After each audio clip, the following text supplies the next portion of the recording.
as you guys all know, you received the media alert. In the media alert, there's a Google Drive link that has pictures of Tyreek and of Tim, as well as the notices that were sent out to the public entities that is needed to do when they are going to be defendants in a civil litigation matter. For the agenda today, Mr. Michael Haggard of the Haggard Law Firm will open up to set the groundwork here, and then Mr. Schmidt has a couple of words he'd like to share, Ms. Clinton as well, and then we will take questions. We appreciate everyone being here to share this really important message with the community. Thank you. Mr. Haggard. Good morning, everyone.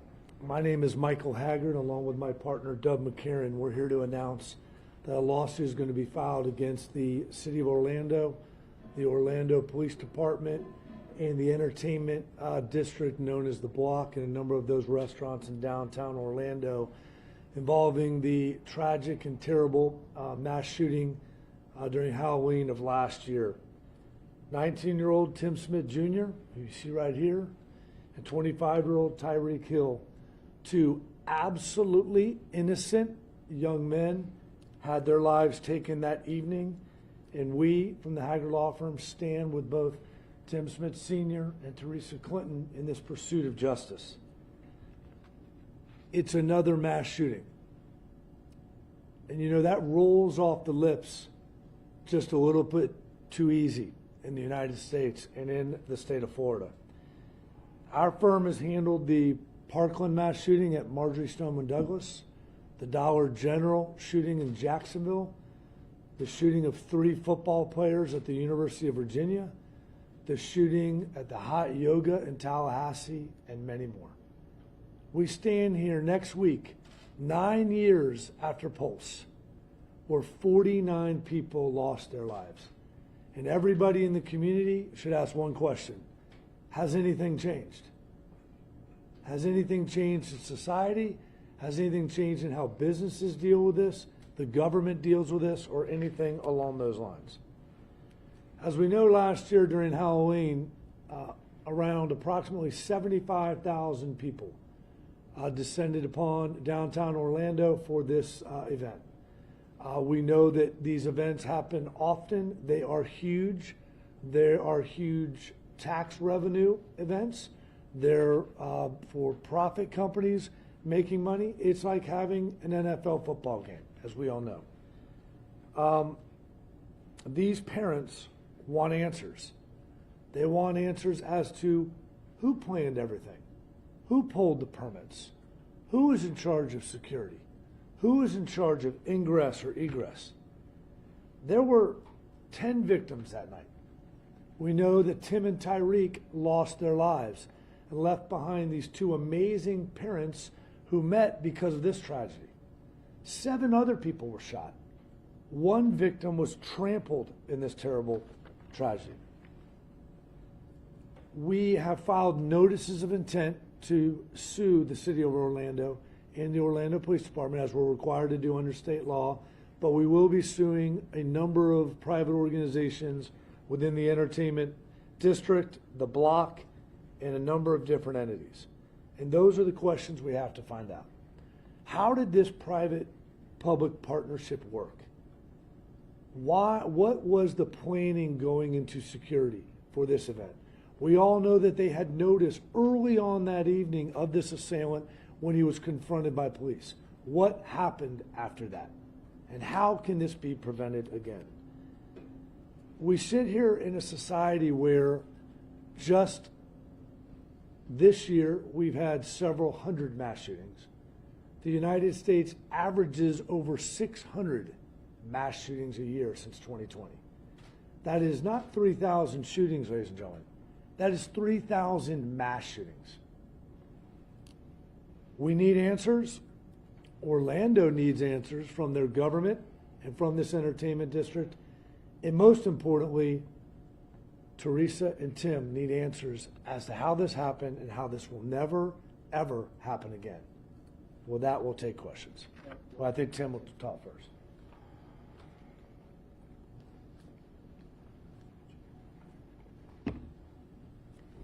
I stand in front of you today not because I want to, but because I have to. because silence would mean acceptance, and I will never accept this. As Mr. Hager just mentioned, we're coming on 9 years of Pulse. What has changed since then?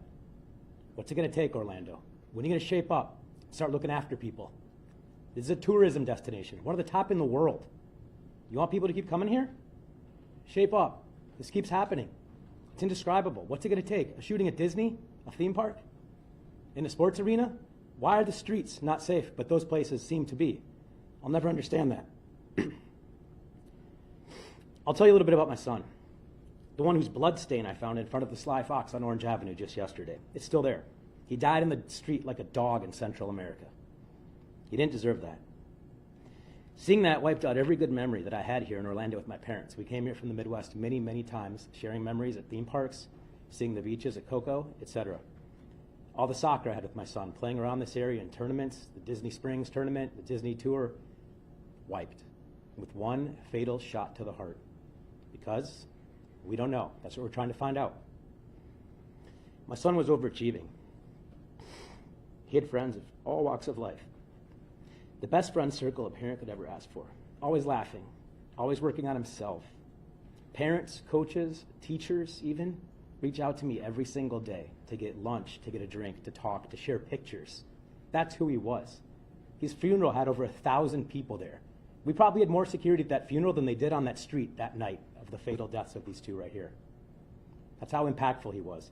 People came from London, Colombia, California, about a dozen guys from Boston who went to college there. Their parents paid the money to fly him back, even though it was a couple weeks before Thanksgiving, where they'd have to get him another flight to come back, and then another one for the holidays. That's how much he was loved. People from all over came. I had over 100 people I went to high school and college with. I've been in Florida 25 years. You know how impactful that is? They met him when he'd come to Minnesota. They met him when they'd come visit me. They knew who he was. They knew he was my everything. Everything you see online about him, all the stories that have been running, that he was my mini-me, my best friend, they're all true. And it's even closer than that. I can't explain what we had, mostly because I got primary custody of him at 9. We spent every moment together, every moment. Didn't matter if he had a soccer game and it was his mother's weekend to take care of him, and it was an hour and a half away at 8 a.m. on a Sunday. Even if I had plans the night before, I'd get up and I'd go to that game to watch him and support him. That's who I was with him, and that's who he was with me.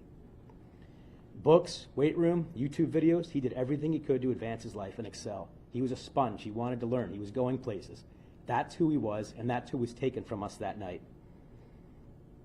He dropped the nickname Timo, which he had from a young age, because, let's be honest, most Latin people can't say the name Tim very well. Hearing team is like a sports team.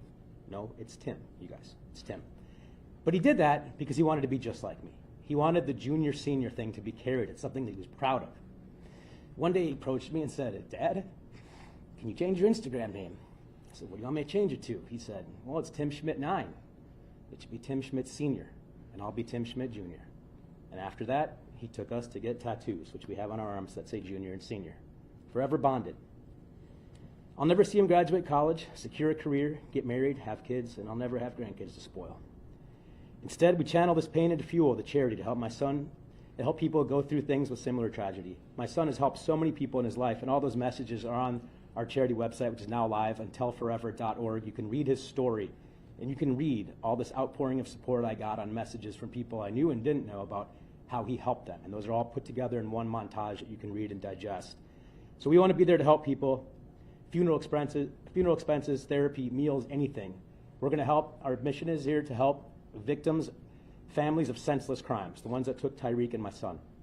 We want to be there. People started GoFundMes for both our children. They were wildly successful. Shouldn't have to rely on those. There should be people out there. I want to make that phone call and say, "I'm so sorry what happened to you.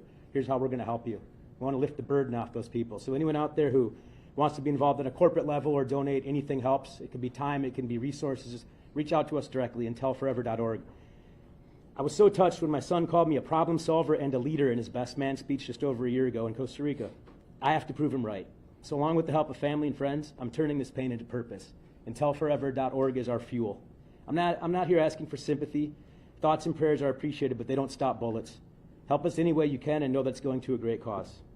While we'll never get our son back, we can keep his helping heart, the one he was shot directly into on that street over there, by providing love and support for others going through the same thing.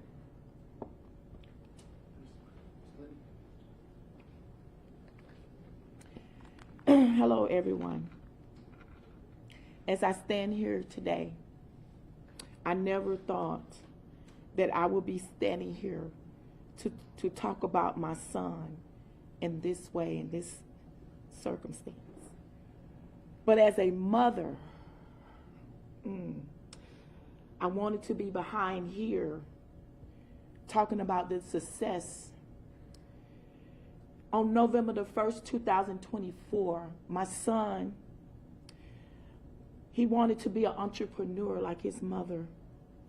And I say, son, write the vision down and make it plain.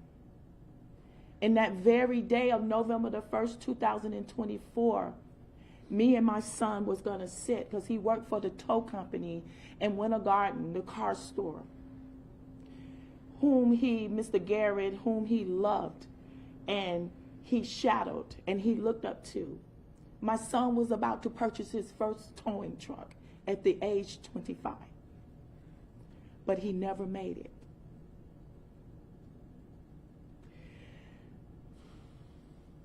Tyreek Hill was a young man that was a gentle giant. Until today, I did not know that he impacted so many people's lives. Until the day that we had to bury him. Like you, there was over thousands of people. Even at his vigil, there was about 500. Never thought that I would have to say this behind this podium in this way. Tyreek Hill, I like to think of him as the gentle giant that walks into the room and his smile gave joy in the room. He was a young man of love, kind, understanding, a man that gave everyone the benefit of the doubt.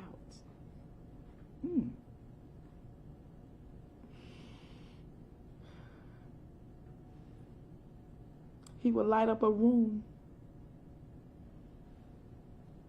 And if he didn't understand something, he was a young man that would ask. And he would go around until he got what he needed. I was Mardukes to him.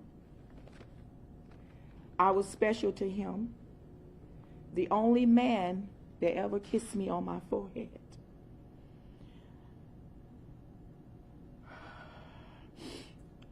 He didn't have to be around to know that I was going through something. We had that kind of a connection. And I can say that night, before he went, he had worked hard. And he had Fridays, Saturdays, and Sundays off. So he said, Mom, I want to go downtown. And me, as a mother, I said, are you sure? Because it's Halloween. And he said, oh, Mom, I don't worry about that. I want to go be with my friends and interact with my peers. I always look for a phone call early in the morning from my Tyreek Hill, my gentle giant.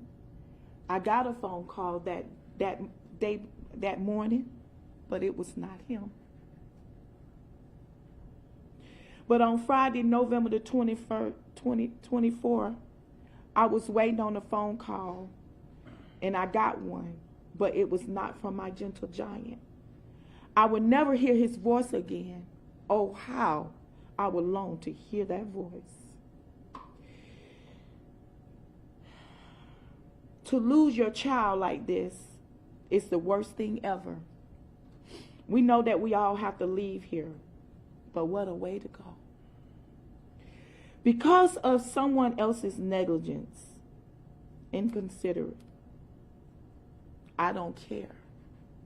Not enough of what's needed to protect the people. So since this have happened, I often ask myself, I often blame myself. And then I was sitting about a month ago, and I said, was I at fault?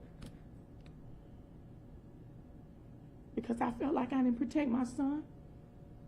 Was my son at fault because he wanted to be out amongst people like a young 25-year-old to be normal? Was it the crowd fault that was at this same event? Not thinking nothing like this, like we normal people, we go out, we get into our car, and we don't expect things like that, right? Especially at an event where we feel like we're protected. As I remember in the front of my mind, the last time that I seen my son, I thought it was the last time that he said, I'm going down there. But the last time that I seen him alive was downtown, and his hands were like this. And I often wonder, what was my gentle giant thinking? Looking all around, admiring the women, the girls, thinking, I'm loving this. Never expected not to return home to his Mondoos. So I asked this question today.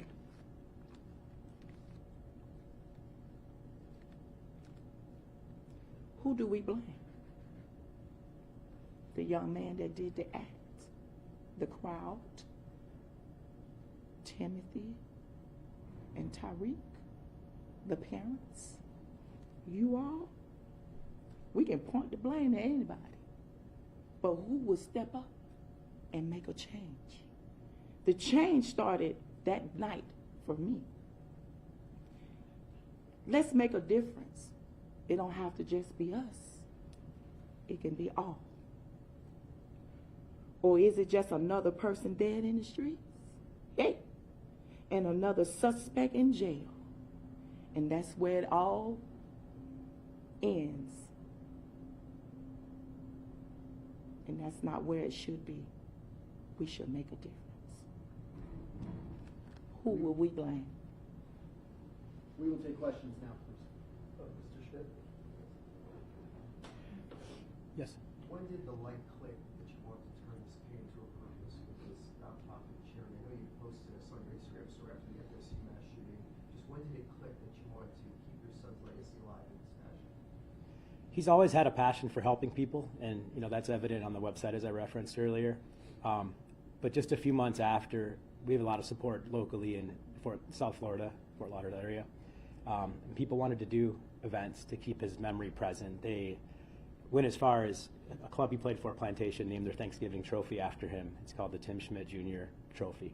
Every Thanksgiving, it's the largest Thanksgiving soccer tournament in South Florida. It's a great one. The Jason Taylor Foundation is doing a $5,000 annual scholarship for people that they give away at their chili cook-off every year. So seeing people want to honor him and be involved just told me that I have to do something that can continue his legacy and do what he did best, and that was helping people. So it wasn't more than 2 months after he passed that we had an idea. We just didn't know who we wanted to help, because there's a lot of different ways you can divvy up a charity. But for us, being there for people that are going to go through eventually what we're going through and have to deal with the rest of our lives, I'd like to be there to help them. Mr. Haggard, in the immediate, in the immediate aftermath, we had a chance to talk to Chief Smith about when pulled it here. He talked about the past. They used to have security checkpoints and whatnot, and he blamed the change in state law. So my question to you, sir, does the blame go beyond the city of Orlando? Has this state loosened its gun laws? And we know they've also tried to push to turn back some of the post-parkland provisions. So at what point is our safe state with the laws we have to regulate guns? No, our laws in the state of Florida are awful with regard to gun safety. There's no question about it. But the city of Orlando knows that. The police department knows that. The entertainment district knows that. And I feel bad in some sense for some businesses because their government has abandoned them. They've darn sure abandoned these families. There's no question about it. So businesses have to step up in the environment they're in. Or you can make the choice and say to your state government, we're not going to have a lot of tax revenue because we can't hold these events. They cannot, if they've determined they can't be safe, then you can't have them. And so do I agree? If I was writing the laws, I would change them severely in the state of Florida, not to mention the United States. But what we tell businesses all the time in these type cases is, you live in the United States of America. You know the ground rules, and they are not good. This doesn't happen in any other country in the world. And that's just a plain fact. It happens here. The epidemic of gun violence is unique to the red, white, and blue. And that's just a fact. I mean, statistics. But once you know that, whether you're a shopping mall, whether you're an entertainment district, you're having the Ultra Music Festival in Miami, or you're having the festival in Orlando, you have to protect your citizens. And if you can't, because the checkpoints aren't allowed and we've changed different laws, then you have to do something else. So that you have to play within the rules that are laid out to you. And I agree, there aren't good rules. And that's a shame, but Orlando has a delegation. They have a mayor that served in the Florida Senate, and they should be up there with these families. And unfortunately, a lot of other families throughout this state, up there in Tallahassee, try to make those changes. But until they do, you have to secure events like this, or it's never going to stop. If you could, follow-up question for you, break down what you are seeking in this lawsuit, and to your point about the checkpoints and the gun laws, what does it for downtown look like for you? Yeah, I think the first thing we're looking for is answers. Right now, when you pull permits like this, and you're having 75,000 people, who's in charge? A lot of people know that there was a lawsuit between the entertainment district and the government about paying for off-duty officers and everything like that. So that's not a good start when you have a private-public partnership and they're not working together. That's a real problem. So we want to see, and sometimes you can only get this through a lawsuit, is who was in charge, who was making all the decisions, what type of security assessment and threat assessment was really done for this type of major event, and everything along those lines. And could you secure some access and strategically plan to have your police in different type places if you have this situation? So that's what the families want is they want answers here. We want to get all these answers, lay it all out, and everything along those lines. Question here. And Doug, do you want to jump in on some of I'm this? so sorry for both of y'all's losses. Thank I'm so you. sorry. Question for you, sir, is that you mentioned some of the businesses in the area of downtown Orlando, right? Can you just give us some specific businesses that are going to be listed in this Sure. lawsuit? And what would be their liability in this case regarding the shooting? Well, we're not going to get into the specific businesses that we're going to bring into the lawsuit, but there's a number in the block, as Mr. Haggard talked about earlier. And part of what we're trying to determine, and you go down and you try to figure out who pulled the permit, no one can give you an answer at this point in time. I don't know if it's because no one pulled the permit or it's because they just aren't giving us the information. So we're trying to figure out exactly who, as we just discussed, who was actually in charge. Did the police just decide, you know what, we're going to have a event that they're going to have 75,000 people in this little area, and we're going to just close off the streets? I don't think that's really how it happens. It shouldn't happen that way. If that's really what the answers are, then I think that we're going to find these things out, and things have to be changed. You can't just haphazardly go into having an event such as this with the amount of people that they knew were coming. This wasn't we didn't know that this many people were coming. This isn't the first time they've had it. And we talked about the checkpoints and what the police chief's statements were after the incident, that he can't do anything if their hands are tied. Well, we'll see. I don't necessarily agree with them, but that is what it is. You can't take a firearm into a bar. You can't take a firearm into a bank. You can't take a firearm into private property. There's different things that there are restrictions on where you can and cannot bring firearms. Why are you allowed to bring a firearm into an event that's got 75,000 people? There's no common sense answer to that, but maybe the law allows that. I mean, that's what the position of the city is. Well, why are you allowing it to happen then? It just makes no sense, and these are some of the questions that need to be answered through this lawsuit when we get people under oath and we start taking some depositions. I understand you cannot name those businesses yet. Do you know how many businesses in that entertainment district will be mentioned in the lawsuit? Well, one of the first things that we're trying to determine, and we have done our public records request and we've gotten no response, or very limited responses that take forever, very direct questions, is who actually was pulling the permits?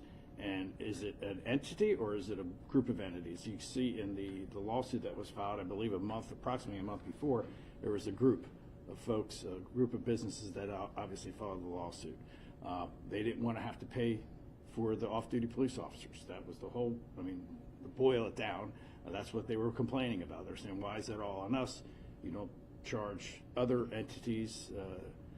You don't charge professional sports team, which also brings a lot of people into the area.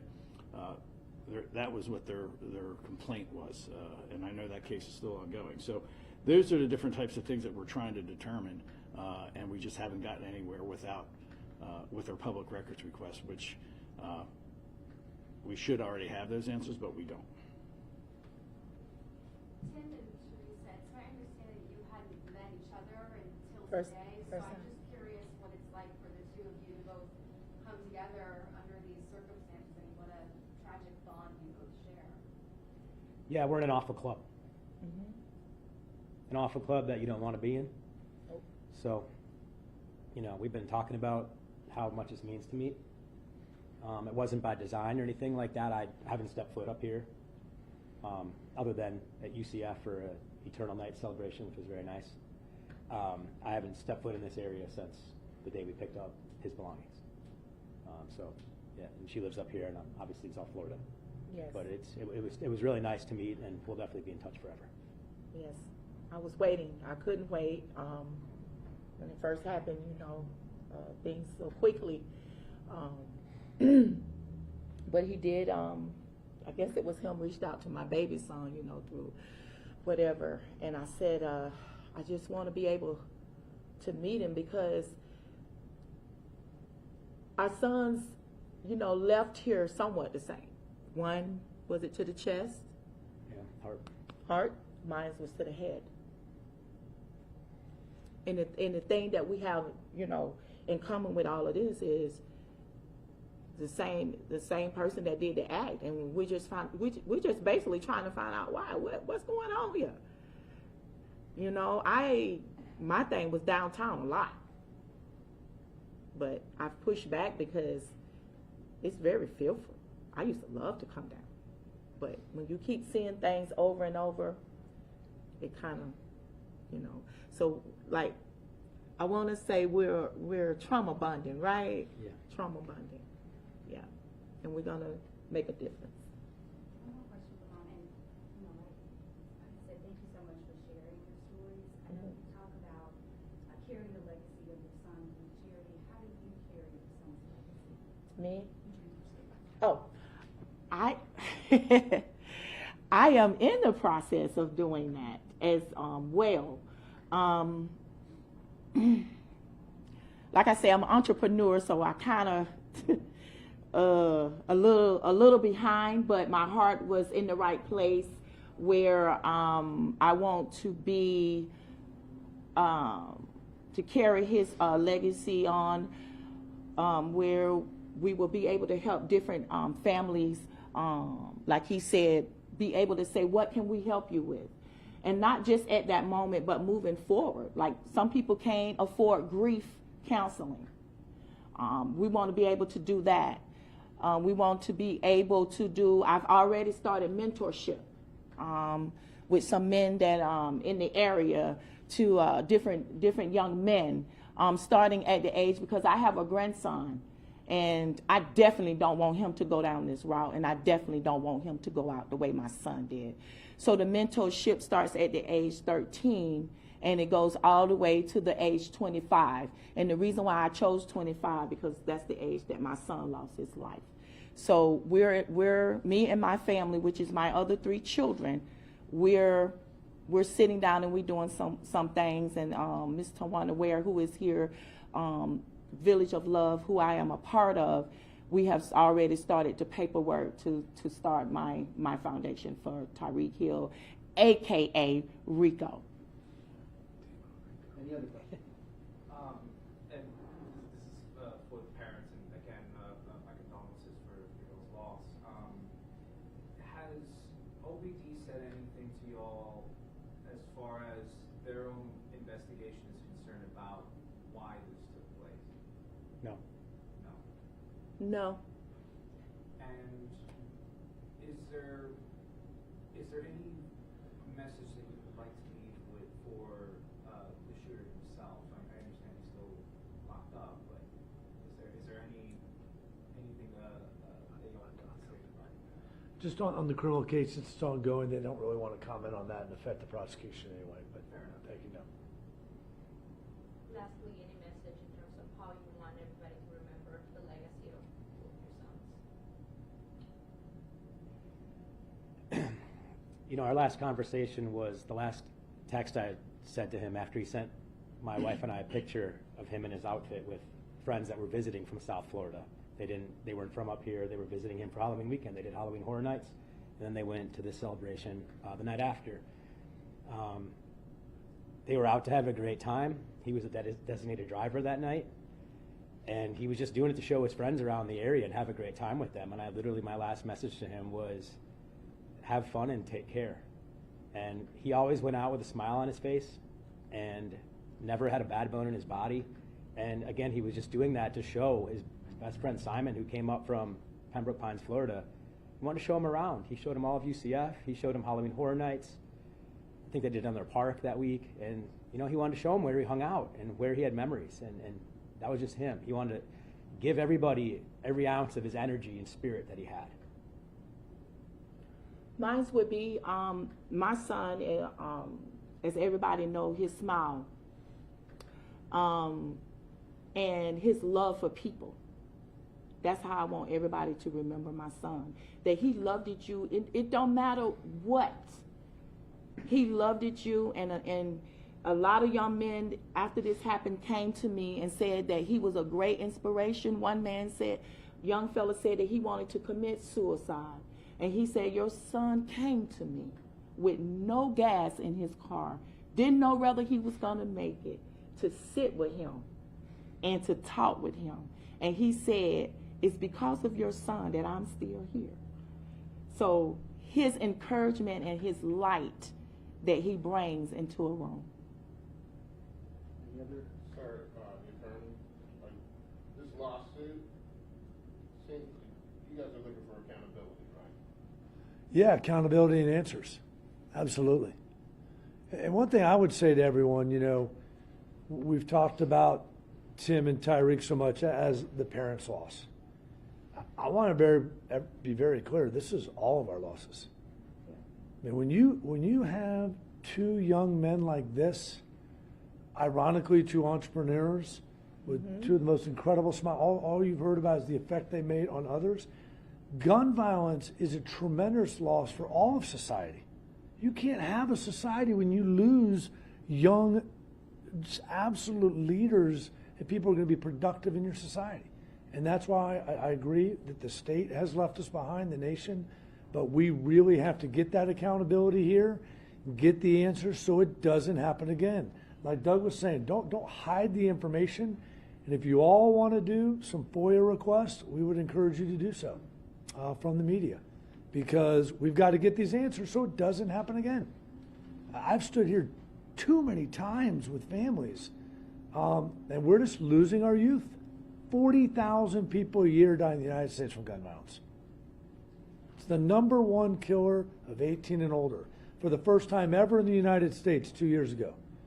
First time since the automobile was created that guns have now overtaken. And there are a lot more guns in the United States than there are people. And that's not slowing down. So thank you all. You're bringing this lawsuit against the city of Orlando and OPD. Yes, and like we talked about, a number of the members of the Orlando Entertainment District, the Block, which is a loosely organized entertainment district, and those private enterprises.